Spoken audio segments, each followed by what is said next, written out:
How's it going, everybody? Welcome back. I hope everyone is doing well today.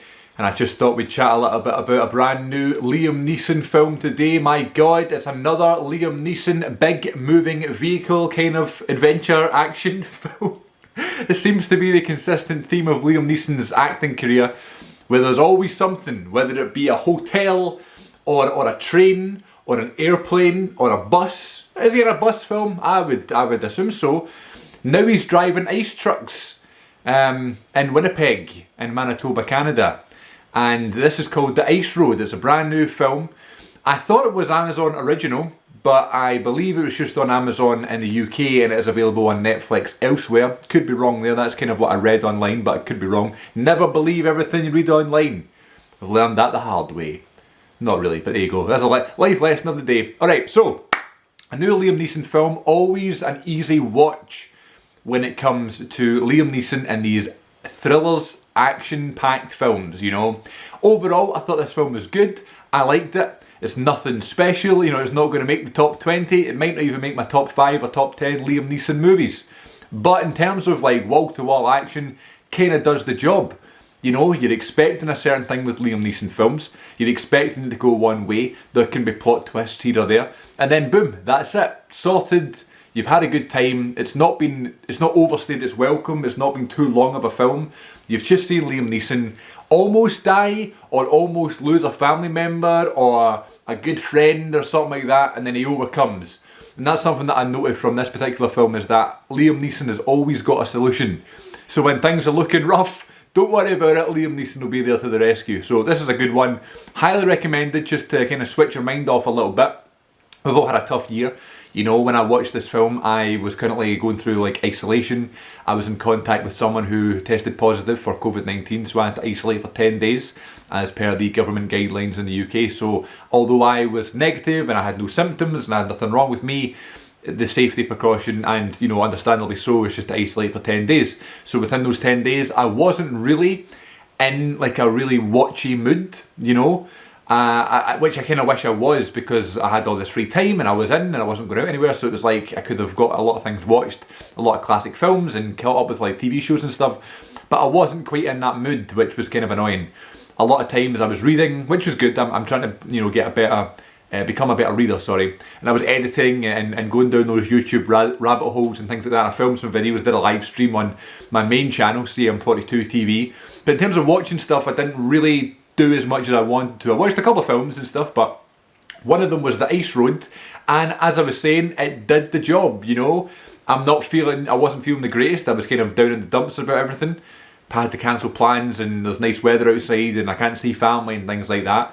But, you know, just kind of needed something easy to watch. Didn't need to concentrate too hard on this one.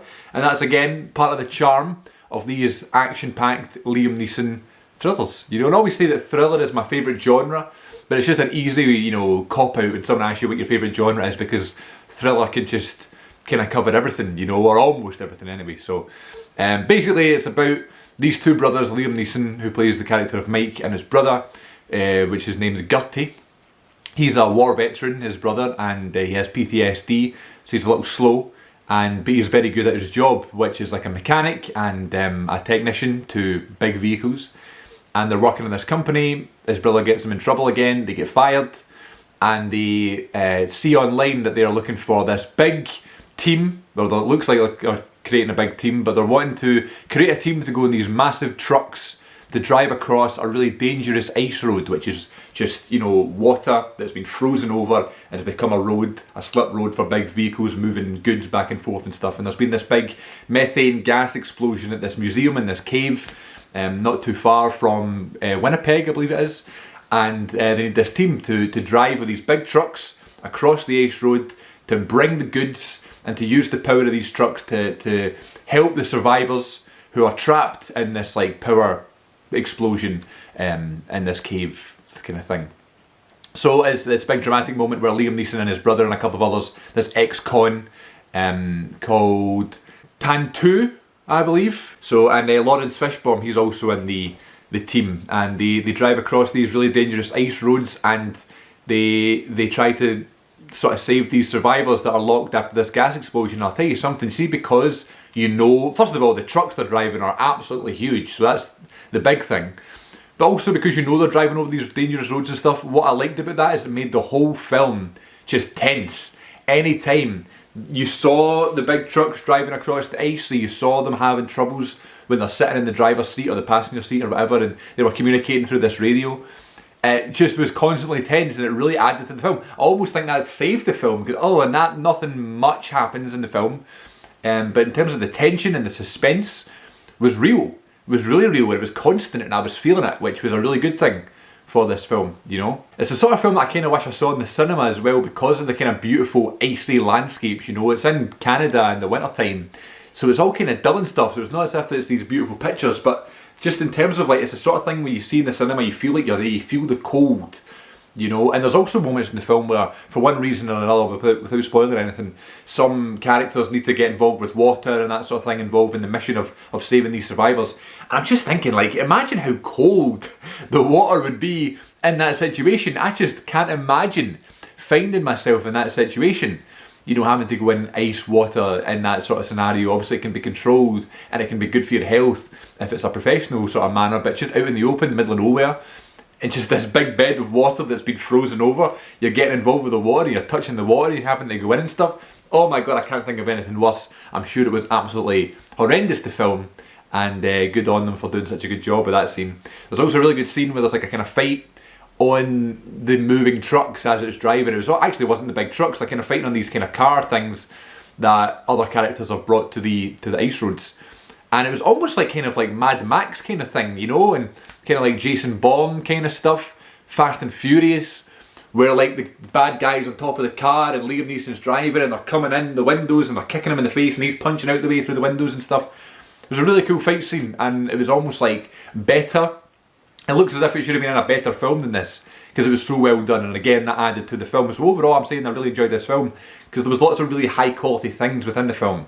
Although the story wasn't particularly exciting and not much happens, and it's Liam Neeson just being Liam Neeson, not having to do anything too dangerous, or not dangerous but anything too strenuous in terms of his acting. He's just being classic Liam Neeson. But the moments like the, you know, the bits in the water, sometimes there was a camera, like a kind of Jaws like shot, where the camera was in the water looking up through the ice. That was a really effective shot and really made it really scary and kind of again tense.